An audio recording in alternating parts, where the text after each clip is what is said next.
കുട്ടി സ്റ്റോറീസിലേക്ക് ഏവർക്കും സ്വാഗതം. നമ്മൾ ദിനംപ്രതി യാത്ര ചെയ്യുന്ന പല പാതയോരങ്ങൾക്കും ഒരുപാട് കഥകൾ പറയാനുണ്ടാകും. എങ്ങുമെത്താതെ പാതി വഴിയിൽ നിലച്ചുപോയ ഒരുപാട് യാത്രകളുടെ കഥകൾ. തിരിച്ചെത്താമെന്ന പ്രതീക്ഷയിൽ യാത്ര പോയവർ. അങ്ങനെയുള്ള മറ്റൊരു കഥയാണ് ഇന്ന് പറയുന്നത്. ഒരു കൊച്ചു കഥ. ആദ്യമായി കഥകൾ കേൾക്കാൻ വന്നവർ ദയവായി ചാനൽ സബ്സ്ക്രൈബ് ചെയ്യണേ. നിങ്ങളുടെ എല്ലാ അഭിപ്രായങ്ങളും കമൻറ്റ് ബോക്സിൽ അറിയിക്കണേ. നിങ്ങളുടെ സ്നേഹം ലൈക്കിലൂടെ പകരുക. ഇനി കഥയിലേക്ക്. രാത്രി ഒരുപാട് വൈകിയിരുന്നു. ജിസ്മോൻ തൻ്റെ ബൈക്ക് വേഗത്തിൽ പായിച്ചു. ഒരു പ്രമുഖ ധനകാര്യ സ്ഥാപനത്തിൻ്റെ ഫീൽഡ് മാനേജരാണ് ജിസ്മോൻ. ജോലിയുടെ ആവശ്യത്തിനായി അടിമാലിയിലേക്ക് പോയതാണ് അദ്ദേഹം. തിരികെ വന്നപ്പോഴേക്കും സമയം ഒരുപാട് വൈകിയിരുന്നു. അടിമാലിയിൽ നിന്നും തൊടുപുഴയിലേക്കാണ് അദ്ദേഹത്തിന് പോകേണ്ടത്. വീതി കുറഞ്ഞതും അപകടകരമായ വളവുകളും നിറഞ്ഞ വഴിയാണത്. രാത്രികാലങ്ങളിൽ ആ വഴിയിലുള്ള ബൈക്ക് സഞ്ചാരം പൊതുവെ കുറവാണ്. ജിസ്മോൻ കൊല്ലം സ്വദേശിയാണ്. അതുകൊണ്ട് തന്നെ ആ വഴികളെപ്പറ്റി വലിയ ധാരണയൊന്നും അയാൾക്കുണ്ടായിരുന്നില്ല. നേരത്തെ മടങ്ങി വരാമെന്ന് കരുതി പോയതായിരുന്നു അയാൾ. പ്രതീക്ഷിച്ചതുപോലെ കാര്യങ്ങൾ ശരിയാവാത്തതിനാൽ സമയം വൈകി. ഇടയ്ക്കിടെ കടന്നു പോകുന്ന ഭാരവാഹനങ്ങളുടെ വെളിച്ചം അയാളുടെ കണ്ണിൽ തുളച്ചു കയറുന്നുണ്ടായിരുന്നു. വളരെ പതിയെയാണ് ജിസ്മോൻ വണ്ടിയോടിച്ചത്. റോഡിൻ്റെ ഒരു വശത്തെ അഗാധമായ ഗർത്തം അയാളെ ഭയപ്പെടുത്തി. ഏതോ കാനന മധ്യത്തിൽ എത്തിപ്പെട്ട ഫീലായിരുന്നു അയാൾക്ക്. സമയം വൈകുന്തോറും മറ്റുള്ള വണ്ടികളുടെ തിരക്ക് കുറഞ്ഞു തുടങ്ങി.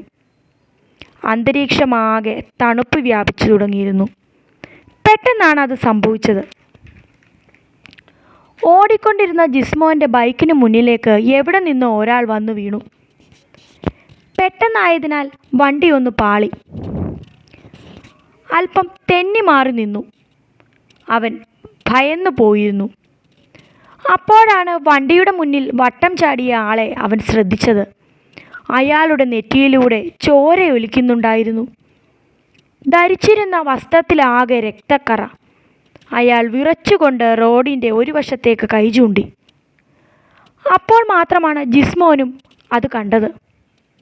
റോഡരികിലുള്ള ഒരു ചെറിയ മൺതിട്ടയുടെ താഴെ കുറ്റിക്കാട്ടിൽ ഒരു കാറ് തലകീഴായി കിടക്കുന്നു. ജിസ്മോൻ ഓടി അവിടെ എത്തി. തൊട്ടുപുറകിൽ അയാളും വണ്ടി മറിഞ്ഞു കിടന്നതിൻ്റെ കുറച്ചു മാറി ഒരു ഞരക്കവും കേട്ടു. ഒരു സ്ത്രീ തൻ്റെ കുഞ്ഞിനെ മാറോട് ചേർത്ത് പിടിച്ച് കിടക്കുന്നു. അവരുടെ ശരീരത്തിലും ചോരമയം.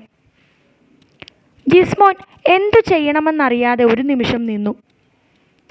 പെട്ടെന്ന് തന്നെ അവൻ റോഡിലേക്ക് ഓടിക്കയറി. ആദ്യം വന്ന ലോറിക്ക് കൈ കാണിച്ചു. ലോറി ഡ്രൈവറും സഹായിയും ജിസ്മോനും ചേർന്ന് സ്ത്രീയെയും കുഞ്ഞിനെയും പുറത്തെത്തിച്ച് വണ്ടിയിൽ കയറ്റി.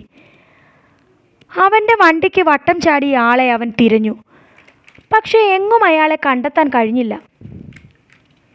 തന്നോടൊപ്പം ഇത്രയും സമയം ഉണ്ടായിരുന്ന ആൾ ലോറി വന്ന സമയം മുതൽ അയാളെ കാണാനില്ല.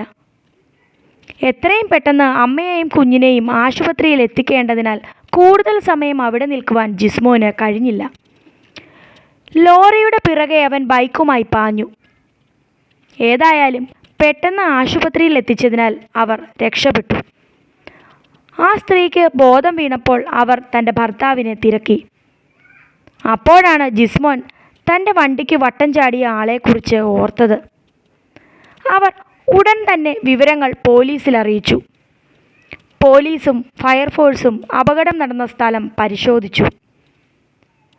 പിറ്റേന്ന് പുലർച്ചെ കാട്ടുവള്ളികൾക്കിടയിൽ കുരുങ്ങിയ നിലയിൽ ഒരു മൃതദേഹം കണ്ടെത്തി. പോസ്റ്റ്മോർട്ടം റിപ്പോർട്ടിൽ അപകടം നടന്ന് തൽക്ഷണം അയാൾ മരണപ്പെട്ടു എന്നാണ് പറഞ്ഞിട്ടുള്ളത്. പക്ഷേ അപകടം നടന്ന് 20 മിനിറ്റിന് ശേഷം മാത്രം അതുവഴി വന്ന ജിസ്മോൻ്റെ ബൈക്കിന് മുന്നിൽ വന്ന അതേ ആളെയാണ് പോലീസ് മരിച്ച നിലയിൽ കണ്ടെത്തിയത്. തൻ്റെ ഭാര്യയെയും കുഞ്ഞിനെയും രക്ഷിക്കാൻ അയാളുടെ ആത്മാവ് ജിസ്മോൻ്റെ മുന്നിൽ വന്നതാണെന്ന് നമുക്ക് വിശ്വസിക്കാം. ആ ഒരു അവിശ്വസനീയതയാണ് ഇതിലെ ത്രില്ല്. അടുത്ത കഥയുമായി വരും വരെ ബൈ.